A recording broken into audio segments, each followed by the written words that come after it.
The rain in Seoul didn't simply fall. It punished. Cold sheets of water lashed the cemetery like a relentless storm determined to erase every memory carved into the earth. Wind twisted through the black iron gates, rattling them like the bones of the forgotten. Naira Coleman knelt in the mud. Her black dress clung to her skin, soaked and heavy, the fabric dark against her deep brown complexion. Her fingers trembled as they traced the engraved letters on the marble headstone before her. Daniel Coleman, beloved husband. 6 feet below the earth lay the only man who had ever truly seen her, and now he was gone. At just 24 years old, Naira was a widow. Her breath came out in shaky clouds as tears mixed with the rain running down her cheeks. "I miss you," she whispered. The words dissolved into the storm. A year. It had been exactly 1 year since the plane crash that stole Daniel from the sky. 1 year since the world she knew collapsed into silence. And yet the pain still felt as raw as the day she received the call. Her fingers pressed against the stone. "Daniel, they're trying to take everything." The wind howled louder, as if the sky itself mourned with her. Then, "Get up, Naira." The sharp voice sliced through the rain, like broken glass. Naira stiffened. She didn't need to turn around to know who it was. Marcus Coleman, her father-in-law. "You're getting mud all over your morning dress," Marcus said with disgust. "And frankly, it's embarrassing." Slowly, Naira lifted her gaze. Marcus stood behind her beneath a silk umbrella held by a bodyguard. His gray suit looked untouched by the rain, his expensive Italian shoes planted carefully on the cemetery path. Beside him stood Derek Coleman, Daniel's younger brother. Derek checked his gold watch with a bored smirk. "Still crying?" Derek scoffed. "He's been dead a year." The cruelty in his tone hit harder than the rain. Naira pushed herself to her feet, her knees shaking. "He was my husband." Marcus tilted his head slightly. "And my son." His voice carried no grief, only irritation. "But grief has a time limit, Naira, and yours expired months ago." Derek chuckled. "And since you couldn't even give him an heir," he added casually, "you've overstayed your welcome." The word struck like a slap. Naira's chest tightened. The Coleman estate, the penthouse, Daniel's companies. Everything had once been theirs together, but since his death, the family had slowly begun tearing her life apart piece by piece. "The companies belonged to the Coleman family," Marcus continued coldly. "The cars, the accounts, the assets, all of it." He stepped closer. "You are officially a guest in your own home." The rain intensified. "And your reservation," Derek said with a grin, "just expired." Naira felt the ground tilt beneath her. "Daniel promised I would always be taken care of." Marcus leaned down, his eyes cold. "Daniel is a ghost."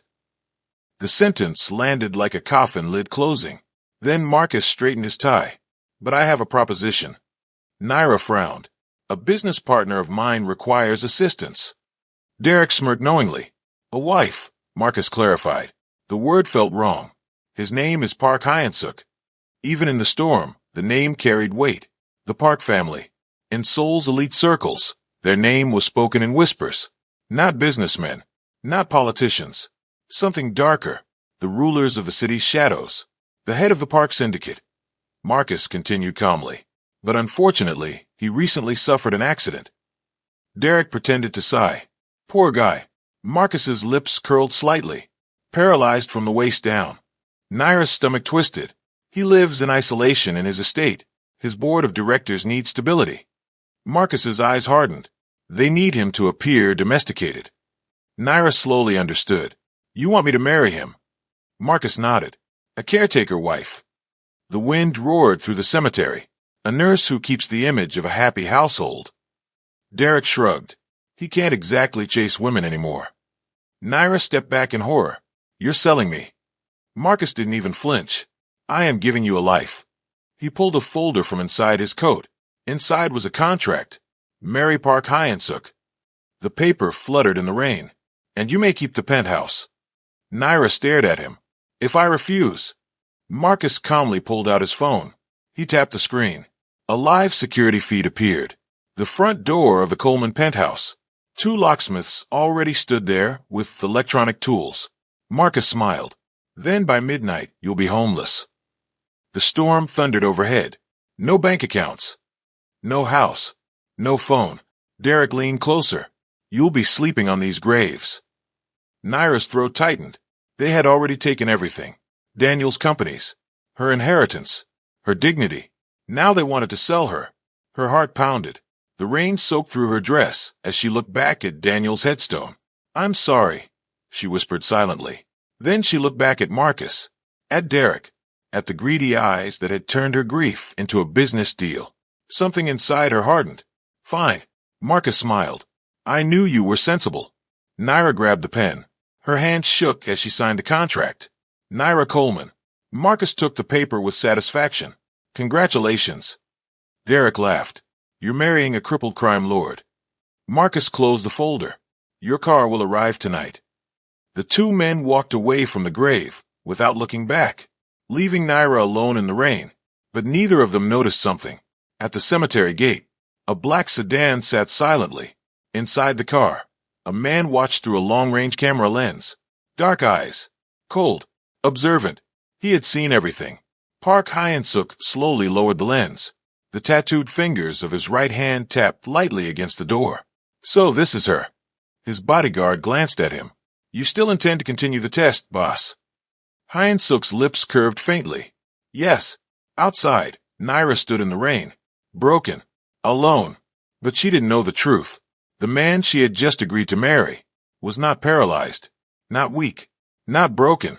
For months, the shadow dragon of soul had pretended to be crippled. Watching. Waiting. Searching for one thing. Someone who would remain loyal when the dragon appeared powerless. And tonight, the Colemans believed they had thrown away a nuisance. But instead, they had just delivered a queen to her king. And soon, the dragon would stand and burn their world to the ground. The journey to the Park estate felt like crossing into another world.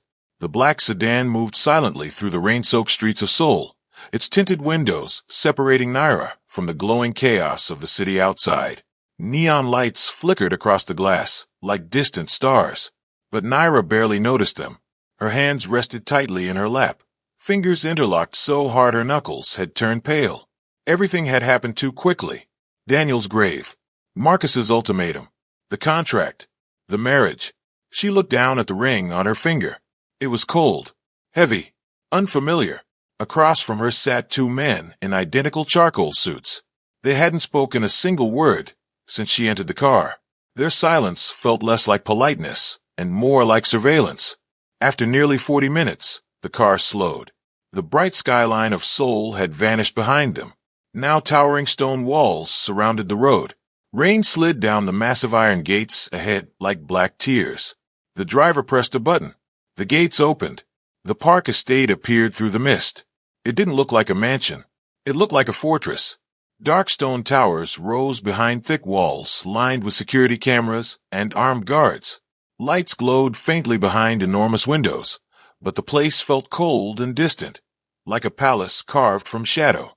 The car stopped beneath a massive covered entrance. One of the guards opened the door.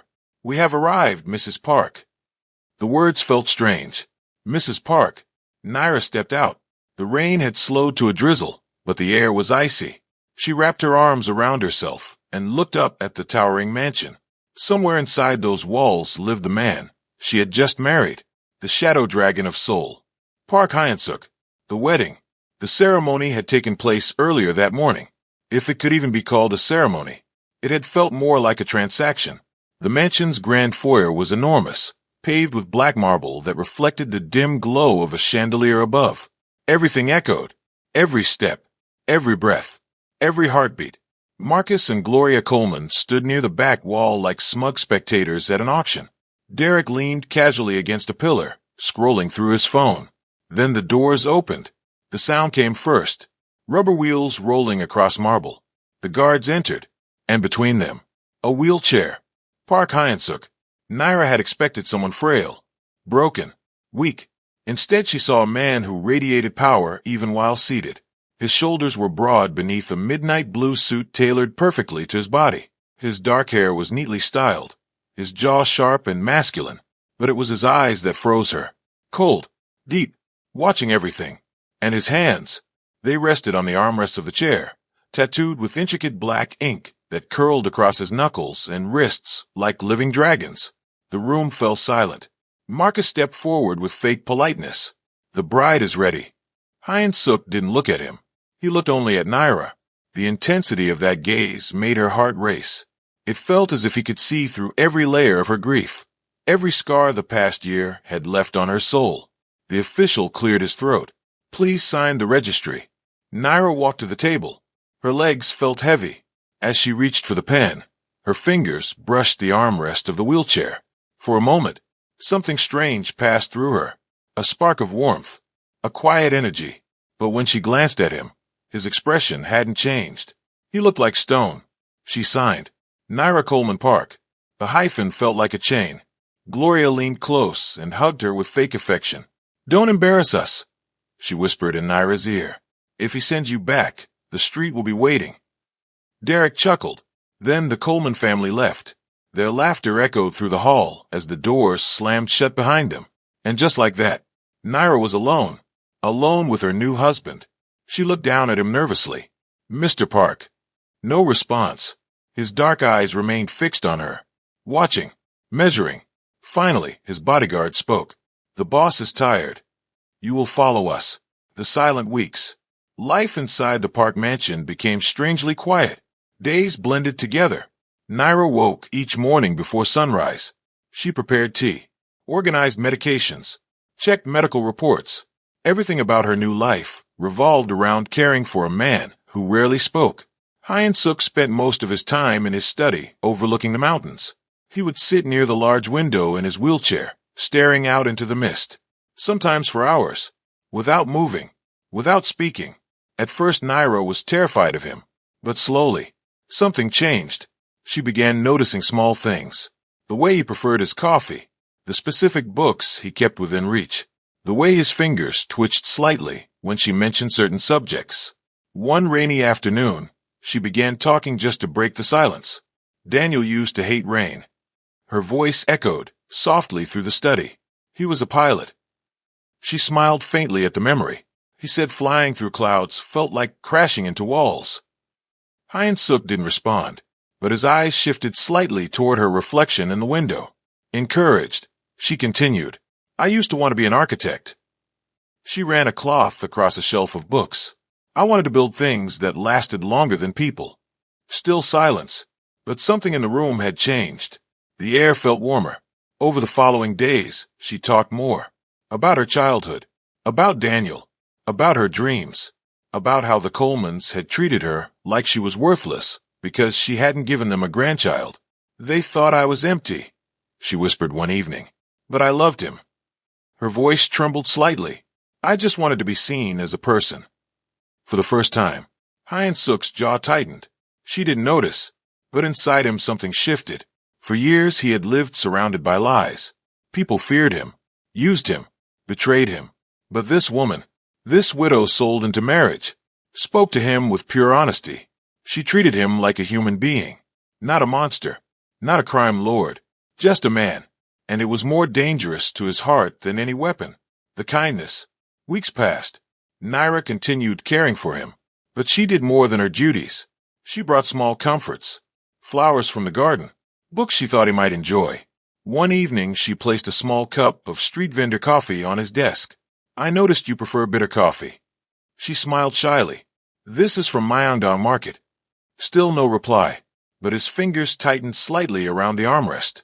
At night, she would sometimes sit beside him and read poetry aloud. Her voice filled the quiet mansion like soft music, and every word reached him, every confession, every dream, every lonely whisper. One night, as she stood at the door, she said softly, "Good night, Hyun-suk." The door closed. The room fell silent again, but inside the wheelchair, the shadow dragon exhaled slowly. The test was over. He had found what he was looking for, and it terrified him, because he hadn't planned to fall in love. The birthday. Naira woke before dawn on her 25th birthday. The room was dark, quiet, lonely. Last year, Daniel had surprised her with breakfast in bed and burnt toast. Now the memory hurt too much to hold. She sat up slowly. Another ordinary day, or so she thought. As she walked toward the door, it opened. Naira froze. In the hallway sat Hyun-suk in his wheelchair. Alone. No guards. No bodyguards. Just him. The dim light framed his sharp features like a statue carved from obsidian. Hyun-suk. Her voice trembled. Are you in pain? She hurried toward him and knelt beside the chair. But something about his eyes felt different today. Alive. Focused. Then, he spoke. Happy birthday, Naira. The voice was deep. Powerful. Like distant thunder. Naira gasped. Her hands flew to her mouth. You can speak. Hyun-suk's lips curved slightly. The Colemans only see what they want to see. His voice filled the hallway with quiet authority. They believed I was broken. Her mind raced. They told me you were paralyzed. They told you many things. He moved the wheelchair closer. They never realized I was listening. Every word she had whispered, every confession, he had heard it all. Naira felt her cheeks burn. Why tell me now? Hyun-suk looked at her. His expression softened slightly. Because today is your day. He gestured toward the room. I have a gift for you. She hesitated. What kind of gift? His eyes glinted. Trust me. Then he gave a quiet command. Turn around. Naira slowly turned her back to him. Her heart pounded. Close your eyes. She obeyed. The room fell silent. Her breath grew shallow. The scent of sandalwood filled the air behind her. Then, she heard something impossible. Footsteps. Behind her. Her heart skipped. But Hyun-suk was in the wheelchair. Wasn't he? His voice whispered close behind her. Wait for it, Naira. The warmth of a body moved near her back. The air changed. Something was happening. Something that would shatter everything she believed. And the moment she turned around, her world would never be the same again. The silence behind Naira felt heavier with every second. Her eyes were closed just as Hyun-suk had instructed, but her mind raced wildly. She could hear him breathing behind her. But something was wrong. The sound wasn't coming from the wheelchair. It was closer. Much closer. Then, a warm presence stepped right behind her.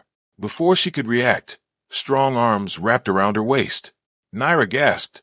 Her body froze instantly.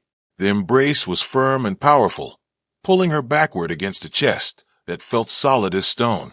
Her heart exploded into panic.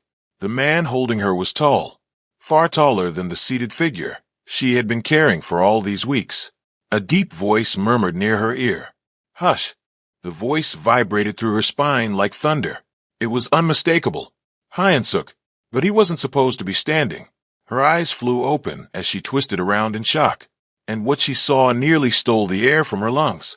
Park Hyun-suk stood before her, not in a wheelchair, not broken, not helpless.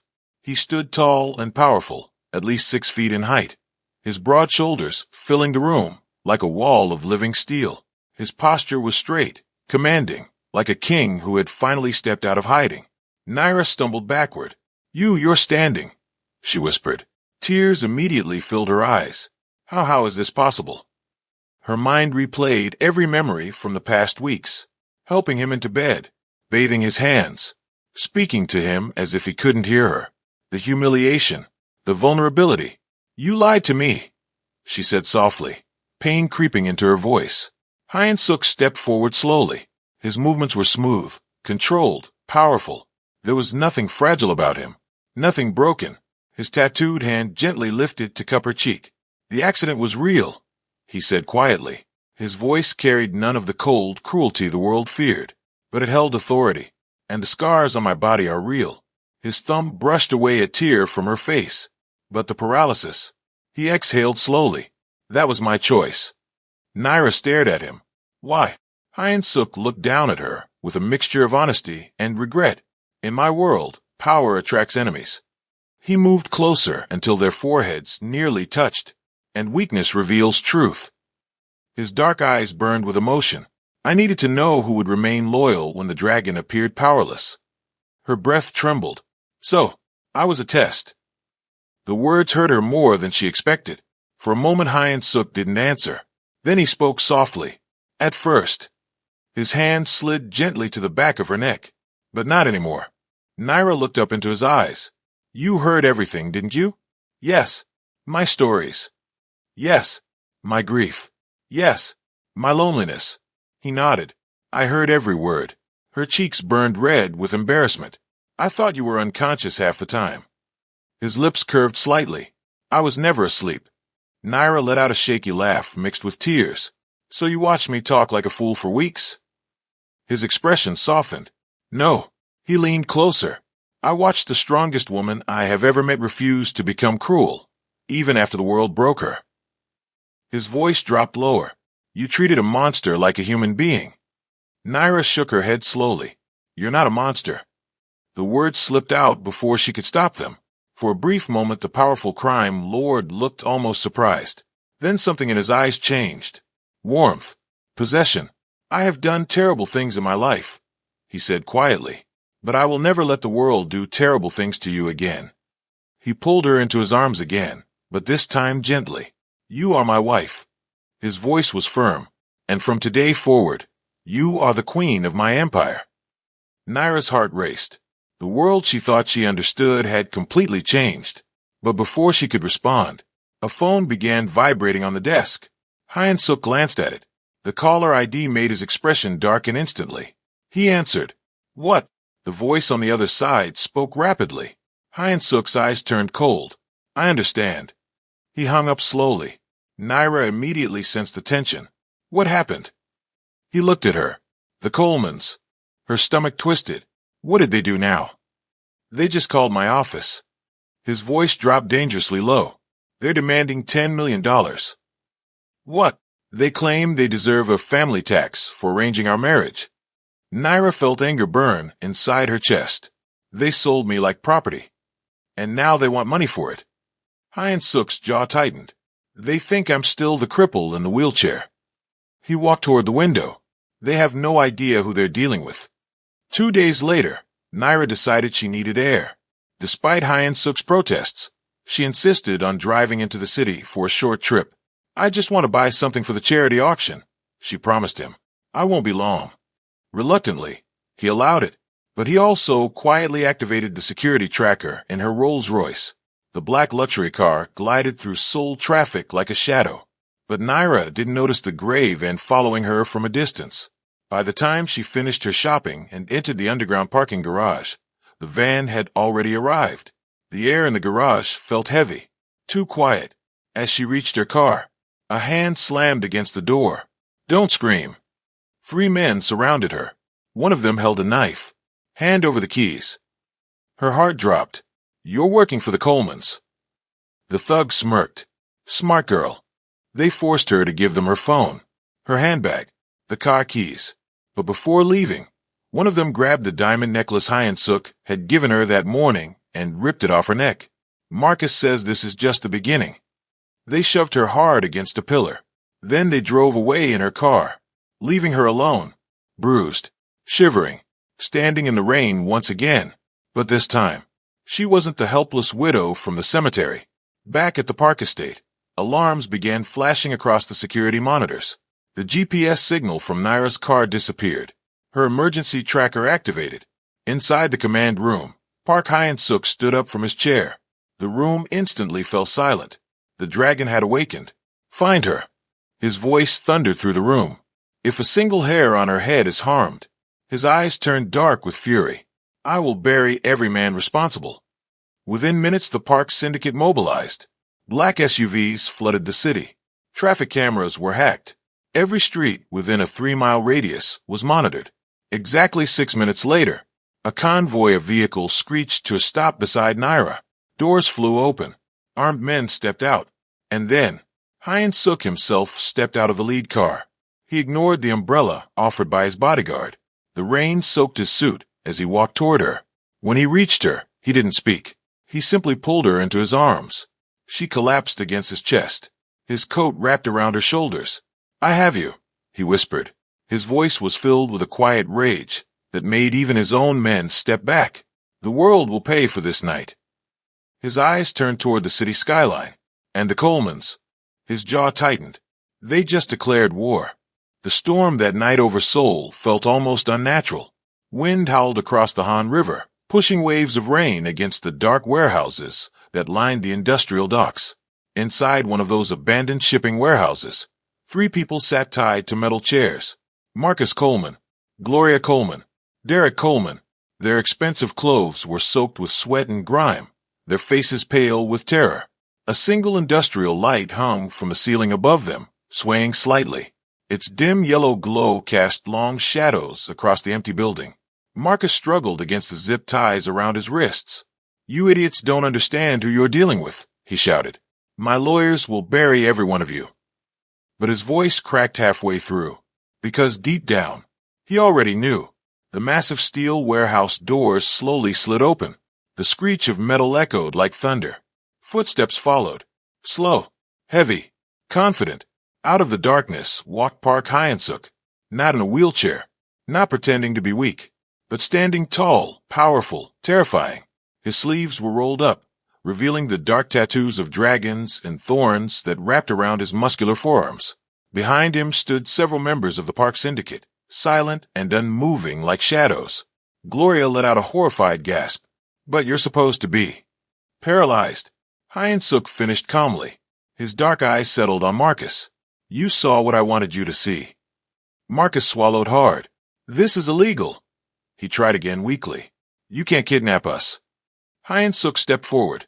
His presence filled the entire room like a storm. "You sent men to rob my wife." His voice was dangerously quiet. "You left her bleeding in the street." Derek suddenly burst out. "We didn't hurt her." The next second, one of Hyensuk's men punched Derek in the stomach. Derek collapsed forward in the chair, gasping for air. Hyensuk didn't even look at him. His eyes remained locked on Marcus. "For 1 year," he said slowly, "I listened to her cry about the husband she lost." Marcus's breathing became shaky. "For 1 year," Hyensuk continued, "I watched her live in a house where you treated her like garbage." He leaned down until his face was inches from Marcus, and yet she was still kind to a man she believed was broken. His voice turned cold. "She is worth more than your entire bloodline." Marcus trembled. "What do you want?" Hyensuk straightened. "What do I want?"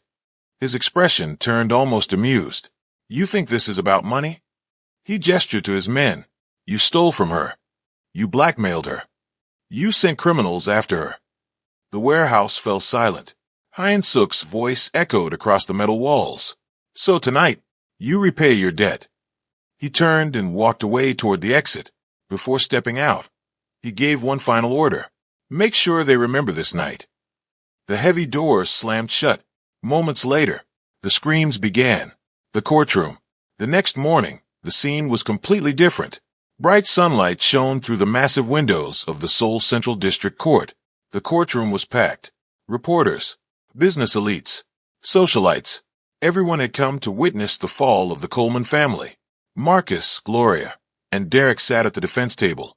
They looked nothing like the powerful billionaires they once were. Marcus's suit was wrinkled. Gloria's makeup had run down her face. Derek stared blankly at the floor. Across the room sat Naira. She wore a tailored cream-colored suit that perfectly complemented her glowing brown skin. Beside her sat Park Hyensuk, calm, silent, powerful. The judge entered the courtroom. "Proceed." Hyensuk's lead attorney stood up. "Your Honor, today we present evidence of one of the most disgraceful financial conspiracies in recent Korean history." The large courtroom screens lit up. Document after document appeared. Daniel Coleman's original will, hidden bank accounts, fraudulent property transfers, secret recordings of Derek bragging about selling Naira into marriage to pay off his gambling debts. The room filled with shocked whispers. But the final blow came next. The penthouse security footage.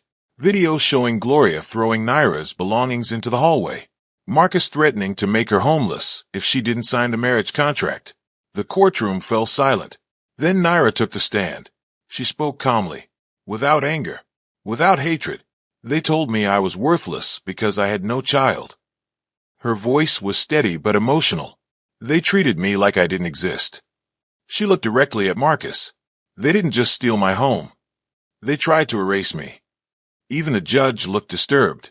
After hours of testimony, the verdict finally came. The judge raised his gavel. "The Coleman family is found guilty of fraud, coercion, financial theft, and criminal conspiracy." Marcus closed his eyes. "This court orders the immediate seizure of all Coleman assets." Gasps filled the courtroom. Every property, company, and account will be returned to Mrs. Naira Coleman Park. Gloria started crying hysterically, but the judge wasn't finished. Additionally, the defendants are sentenced to 15 years in a high-security prison. The gavel struck. The sound echoed like a gunshot. Marcus collapsed into his chair. Derek began sobbing. Gloria screamed for mercy, but Naira didn't look back.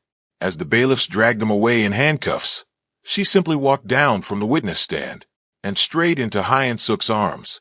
He pulled her close. "It's over," he whispered. "The house is yours again." She leaned against his chest. For the first time in a year, the weight on her heart finally lifted.